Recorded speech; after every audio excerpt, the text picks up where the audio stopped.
दोस्तों, उत्तर प्रदेश के गाजियाबाद से एक समाज को झकझोर देने वाली घटना सामने आई। जहां पर एक 12वीं क्लास की छात्रा को कुछ लोगों ने नशीला पदार्थ पिलाकर उसके साथ बारी बारी से दुष्कर्म किया।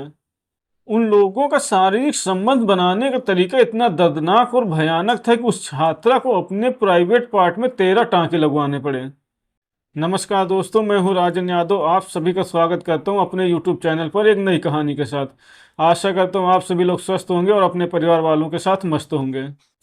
दोस्तों, कहानी में आगे बढ़ने से पहले आप सभी लोगों से एक रिक्वेस्ट है। अगर आपने अभी तक हमारे चैनल को सब्सक्राइब नहीं किया तो प्लीज़ सब्सक्राइब कर लीजिए। 11 जून 2024 उत्तर प्रदेश का एक जिला पड़ता है गाजियाबाद और गाजियाबाद का एक थाना पड़ता है टीलापुर। वहां की रहने वाली सुशीला की एक बेटी थी कमला। कमला अभी 17-18 साल की बच्ची थी। कमला के पापा की मौत 2 साल पहले ही हो गई थी। अब कमला को पढ़ाने लिखाने के लिए उसकी मां सुशीला दूसरों के घर में झाड़ू पोंछा का काम करती थी।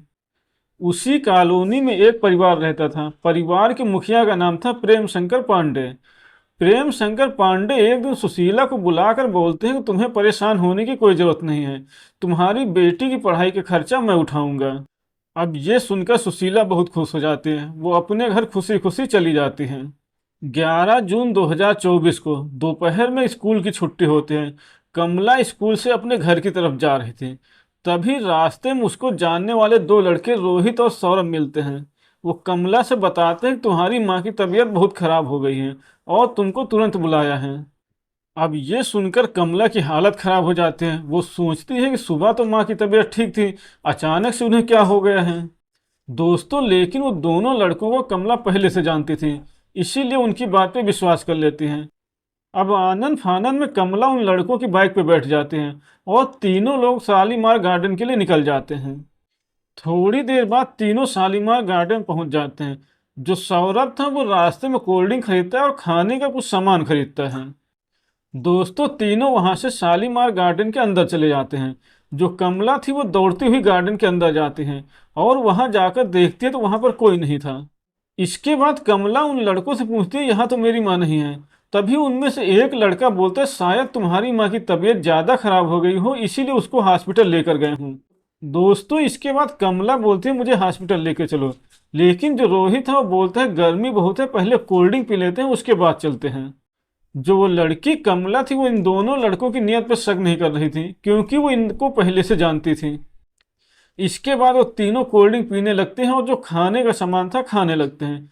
कोल्ड ड्रिंक पीने के बाद कमला बोलती है उसे चक्कर आ रहा है। तभी रोहित बोलता है, शायद गर्मी बहुत ज्यादा है इसीलिए तुमको चक्कर आ रहा हो, तुम इस बेड पर थोड़ी देर लेट जाओ। कमला उस बेड पर लेट जाती है। उसके बाद वो दोनों लड़के सौरभ और रोहित उसके साथ छेड़खानी करना शुरू कर देते हैं। ये देखकर कमला सन्न रह जाती है। वो उन दोनों लड़कों का विरोध करना चाह रही थी लेकिन विरोध कर नहीं पा रही थी, क्योंकि वो इतने ज्यादा नशे में हो गई थी। दोस्तों, इसके बाद रोहित और सौरभ दोनों उस लड़की कमला के साथ बारी बारी से दुष्कर्म करना शुरू कर देते हैं। दोस्तों, उन दोनों लड़कों का शारीरिक संबंध बनाने का तरीका इतना दर्दनाक और भयानक था कि कमला का प्राइवेट पार्ट फट जाता है। लेकिन उन दोनों दरिंदों को उस लड़की पे जरा सा भी तरस नहीं आ रहा था। उसके बाद वो दोनों उस लड़की को धमकी देते हैं, अगर इसके बारे में किसी को भी कुछ बताया तो तुमको और तुम्हारी माँ को जान से मार देंगे। दोस्तों, इसके बाद वो दोनों आरोपी वहां से चले जाते हैं और कमला किसी तरह से अपने घर पहुंचती है। कमला की जब हालत देखती है उसकी माँ तो सन्न रह जाती है। कमला की माँ सुशीला कमला से पूछती है क्या हुआ, तो कमला रोते हुए सारी घटना बताती हैं। उसके बाद कमला की माँ उसको लेकर अस्पताल जाती है। अस्पताल में डॉक्टर बोलते हैं इसको बहुत ज्यादा ब्लीडिंग हो रही है, इसीलिए इसके प्राइवेट पार्ट में टांके लगाने पड़ेंगे। अब ये सुनकर कमला रोने लगती है। कमला के प्राइवेट पार्ट में डॉक्टर लगभग 13 टांके लगाते हैं। उसके बाद डॉक्टर कमला और सुशीला से बोलते हैं तुम अब आराम से अपने घर जा सकती हो। उसके बाद कमला और सुशीला अपने घर आ जाती हैं। शाम को जब कमला और सुशीला अपने घर में खाना बना रहे थे उसी टाइम वो दोनों लड़के फिर आ जाते हैं और धमकी देते हैं, अगर इसके बारे में पुलिस के पास गए तो तुम्हारा अंजाम अच्छा नहीं होगा। वो दोनों लड़के बोलते हैं हम तुम्हें जान से मार देंगे। इसके बाद वो वहां से चले जाते हैं। इस घटना के लगभग 10 दिन बाद सुशीला सोचती है, अगर इसके बारे में किसी को बताया नहीं तो इन आरोपियों के हौसले और बढ़ जाएंगे और उसकी बेटी को इंसाफ नहीं मिलेगा। एक दिन सुशीला अपने मन में बहुत कठोर निर्णय लेती हैं और अपनी बेटी को लेकर सीधे एएसपी ऑफिस जाती हैं।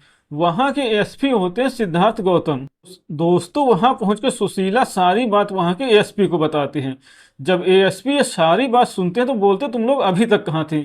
इसकी रिपोर्ट तुम लोगों को पहले ही लिखवा देनी चाहिए थी। दोस्तों, इसके बाद वहां के एसपी पुलिस को आदेश देते हैं कि उन आरोपियों को जल्द से जल्द गिरफ्तार किया जाए। इसके बाद पुलिस बताए हुए पते पर जाती है। सौरभ और रोहित को वहां से गिरफ्तार कर लेते हैं। दोनों आरोपियों को गिरफ्तार करने के बाद पुलिस उन्हें थाने लेकर जाती है। इसके बाद दोनों आरोपियों को जेल भेज दिया जाता है। वहां के जो एएसपी होते हैं वो बोलते हैं इसमें डॉक्टरों की भी भूमिका अहम थी, क्योंकि ऐसे केस में उनको तुरंत पुलिस को सूचना देनी चाहिए थी। फिलहाल दोनों आरोपी जेल में बंद हैं और पुलिस अपनी छानबीन कर रही है। आगे इन आरोपियों को क्या सजा होती है ये तो अदालत तय करेगी। तो दोस्तों, ये थी आज की कहानी। अगर आपको पसंद आई हो तो वीडियो को लाइक करें और चैनल को सब्सक्राइब करें।